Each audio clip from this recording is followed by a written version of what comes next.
mar Hasla Fund. Riwruok ma otisini Linda Ugatuzi ochwalo bura ka kwedo yo ma ochuogo aguluno kendo koro gidwaro ni chenrono ochungi mondo mi timne nonro. E bura mar ariyo Kil Benado Kelo bende ochwalo ng'ur e doho ka owacho ni aguluno ochuogi ka ok oluwo chik. Walter Nyambaga nigi ler mar wachno. Riwruok mar Linda Ugatuzi otero ng'ur e doho mamalo mamili mani kasundo doho mondo ochung chenro mar chiwo omenda mar Hasla Fund. I now officially launch the Hasla Fund for the Republic of Kenya. Linda Ugatuzi konegen kod misa 19 motegno magichwalo ne doho mamalo mondo rang malong'o yo ma piny owacho mar Kenya Kwanza nyalo bedo ni ne okalo godo chike chiwo holano. To kwayo marwa enu judges otam sirikal mondo kik dwar pesa kuomi kendo mondo gi stop this so-called Hasla Fund. Wadwa ng'eyo the following, no pesa ni o akanye to dhi kanye nikech mano ok onyiswa.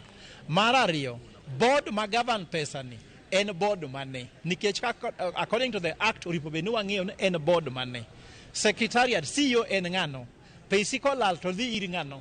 Ibro di Facebook, ibro di Twitter, kose ibro di WhatsApp group ibro wang'e pesi. Riwruogno dwaro ng'eyo jokanyo mag board mar omenda no eka bende ne ogogi chape oboke ma pacho ka kama pisi margi nitiere to kod ka bende ne owalgi. Giwacho ni onge nonro malongo mar kambi moyiedhi ne Hasla Fund ka bende od bura mamalo pok ne opodho omenda no.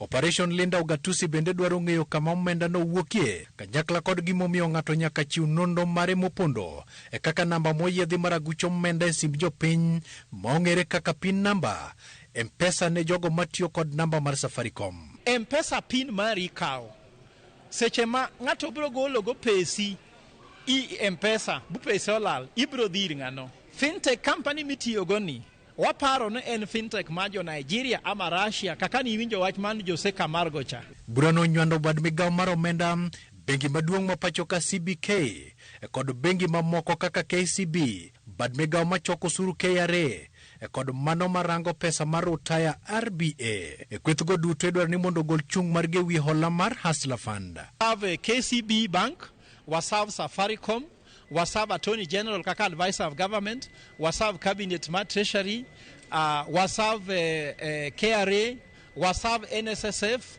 mondo ginyiswan pesa ni obedo structured na to pesa nyodhi nade. Linda Ugatuzi okoni Attorney General ne okosomo piny owacho rieko e wi luwo lai mong'ith keto e tim aguluno. Parliament mane oyiero MPs no mondo olosnu sheria kaka pesu tiyo.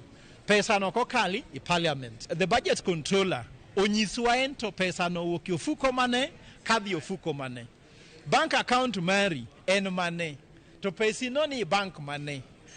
To ka idwa wuok ani wuog nade nikech ok inyal donjo kuma ok inyal wuok. Riwruok mar Operation Linda Ugatuzi kod dwaro ni mondo doho gol ng'eto mabiro chiwo ler makende wi omenda mar jogo mayuto gi ne piny mong'ere kaka Hasla Fund.